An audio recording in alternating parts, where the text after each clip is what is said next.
না দিদির মিটিংয়ে লোক হচ্ছে না মোদির মিটিংয়ে লোক হচ্ছে, যেখানেই লোক হচ্ছে শুধু আইএসএফ এর লোক দেখছে, আর বাকি তো কিছু দেখতে আলোচনার মাহফিলে বাধা দেয়। এই ইতিহাসে আছে আবু জেহেল যখন হুজুর পাক সাল্লাল্লাহু আলাইহি ওয়াসাল্লাম ন্যায়ের কথা ইনসাফের কথা মানুষকে শোনাতেন, দিনের কথা যখন শোনাতেন তাকে বাধা দিত। আবু জেহেল বাধা দিত রাসূলুল্লাহর কাছে যেন না আসে। আজকে নবীরই কথা নবীর গোলাম বলছে, তা নবিয়ানা মাহফিলে আসতে বাধা দিয়েছে, তারা আবু জেহেলের কাজ করছে। কথা বুঝে আসছে। তবে আপনারা যাকে মস্তান মনে করছেন আপনারাই তাকে মস্তান বানিয়েছেন। কথা বুঝে আসছে। জালিম ততক্ষণ পর্যন্ত মস্তান হয়ে থাকে যখন মানুষ ততক্ষণ ভয় করে। বলুন। 21 সালে হসপিটাল করার কথা বলেছিলেন, সেটা তো হলো না, ওই নিয়ে কটাক্ষ করছে বিরোধীরা। আমাকে তো এই তো সবাই মিলে বললো না আমরা বুঝি, আমরা জানি আপনি কেন করতে পারেন না। সবাই বললো ঠিক আছে, আমি মানুষকে বলে দিয়েছি সব ব্যাপারটা, আপনারা নিশ্চয়ই রেকর্ড করেছেন। এখানে আমাদের ওই কি বলে রাহিনুর রয়েছে, আর আমাদের কি বলে হিন্দু শিকারী, এদেরকে জিজ্ঞেস করবেন, উত্তর পেয়ে যাবেন। আমাকে করতে দেওয়া হয়নি, জায়গা যদি না দিতে চাই, কেউ জায়গা দিতে তাকে যদি হুমকি দেয় আমি করবো কীভাবে? 26 নম্বর। দ্বিতীয় নম্বর কথা হচ্ছে 5টা বছর যেভাবে আমাদের উপর জুলুম হয়েছে, মানুষের কেস কামারি উদ্ধার করা, আমার পঞ্চায়েত ভোট বিধানসভা কি লোকসভা ভোটে কত জুলুম হয়েছে, সেই নিয়েই পেরেশানে ছিলাম, সবই তো জানেন। সেই জায়গায় রাজ্য সরকার কত আদা করে, রাজ্য সরকার তো বলছে হসপিটাল করেছে, তারপরে এখানে কতগুলো হসপিটাল রয়েছে, সেগুলো কি উন্নতি করেছে? সে আমারটা নিয়ে শুধু কথা উঠছে কেন? তার জন্য ভাঙড়বাসীর কাছে আজকে এসেছিলাম। তারা তো প্রশ্ন করেন, আমি নিজেই প্রশ্ন করেছিলাম, করে বললাম তো, তারা বললো যে না আমরা ওগুলো কিছু মনে করছি। 21 সালে আপনি দলের প্রতিষ্ঠাতা, 21 সালে আপনাকে ভোট প্রচারে দেখা গিয়েছিল আইএসএফ এর ব্যানারে। তখন কেউ উপযুক্ত ছিল না, তখন নওশাদকে কেউ চিনতো না, নতুন দল তো, তাই একটু প্রচার করে দিয়েছিলাম। আজকার প্রয়োজন নেই, তাই আসিনি। 26 বিধানসভা নির্বাচন, এই বিধানসভা নির্বাচনে কি কি প্রতিশ্রুতি থাকছে আপনার? সেটা যারা লড়ছে তারা প্রতিশ্রুতি দেবে। আপনি একটা দলের না, আমি এতটুকু জানি সংবিধানের জন্য লড়া দরকার। আর একটা মানুষ যখন 2টো 4টে 10টা 20টা প্রথম পায়, একটা যে সরকার আছে ক্ষমতায় ছিল সেও প্রথমে একটা পেয়েছিল, তারপরে 2টো হয়েছিল, এমনকি বাঁচতে বাঁচতে ক্ষমতায় আসে। ক্ষমতায় আসার পরে তবে তো সে কাজ করবে।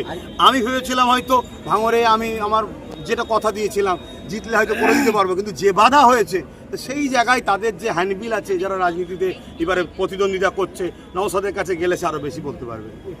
আপনি এই কথা বলেছিলেন হসপিটালের কথা, এবারে কি 26-এ নওশাদকে বলবেন যে এই হসপিটাল করার কথা? আপনি সেটা নওশাদকে যে জিজ্ঞেস করে, ওকে বলতে লাগবে না, বাচ্চা ছেলে নেই, বড় হয়ে গেছে। আচ্ছা, এই মিছিলগুলো কি শাসক দলের পক্ষ থেকে বলা হচ্ছে যে ধর্মীয় সভার নাম করে নওশাদকে প্রচার করাচ্ছে, আইএসএফ করে ভোট প্রচার করা হচ্ছে? শাসক দল বলতে কাকে বলছে?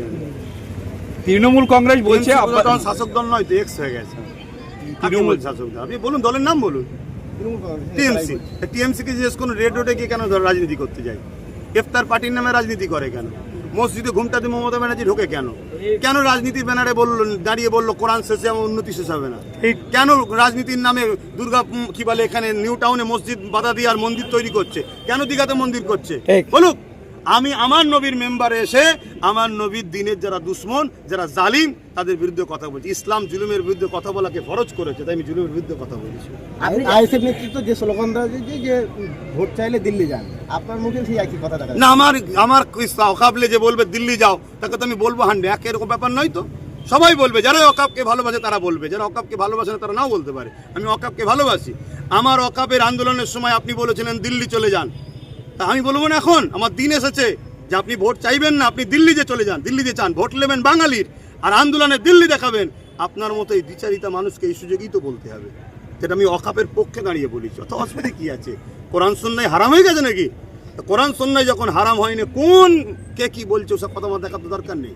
যে শওকত মোল্লাকে আপনি বলেছিলেন জাহান্নামের কুত্তা, তিনি আগে তার পাশে বসে একজনকে বলছে আহসান বলে, তাকে বলছে আল্লাহ বলে দাবি করছে। কি বার্তা দেবেন আপনি? কেউ যদি কোনো মানুষকে আল্লাহর সাথে দাবি করে, অবশ্যই সে সঙ্গে সঙ্গে জিন্দিক কাফের মুশরিক হয়ে গেছে। এ অনেক আগে থেকেই আরও অনেককে করছে। আমি একটাই কথা বলবো, আমার আল্লাহ নিয়ে, আমার দিন নিয়ে, আমার ইসলাম নিয়ে এত ব্যঙ্গ করা হচ্ছে, এর জন্য দোষী আমরা মুসলমান, আমরা দোষী, আমরা সচেতন নয়, তাই ওরা রাজ ক্ষমতা নিয়ে আমার দিনকে মিটাচ্ছে। প্রয়োজন হয়নি।